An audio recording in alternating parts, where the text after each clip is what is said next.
জীবনের যে কোনো শখ আহ্লাদ পূরণের একটি নির্দিষ্ট সময় থাকে। সেই সময়টা একবার চলে গেলে শখ আহ্লাদ হয়তো পূরণ হয়, কিন্তু তৃপ্তি থাকে না। এই ধরুন 17 বছর বয়সে যে বিরিয়ানিটা অমৃতর মতো লাগে, 37 বছরে এসে সেটা ভালো নাও লাগতে পারে।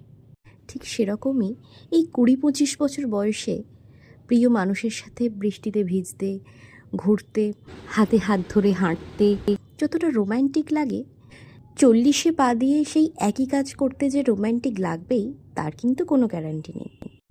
তাই মানুষের ছোটোখাটো স্বাদ আহ্লাদগুলো খুবই দামি জিনিস, এবং সময় থাকতেই সেগুলো পূরণ করে নেওয়াই ভালো। এই জন্যই হয়তো এই কথাটা বারবার উঠে এসেছে, অভাব থাকতে ভ্রমণ করতে না পারলে টাকা হলে আর সেই সময় পাওয়া যায় না। আসলে জীবন একবার হেরে যায় টাকার কাছে, আবার একবার হেরে যায় সময়ের কাছে। তাই দেখতে হবে জীবন যেন কোনোভাবেই হেরে না যায়।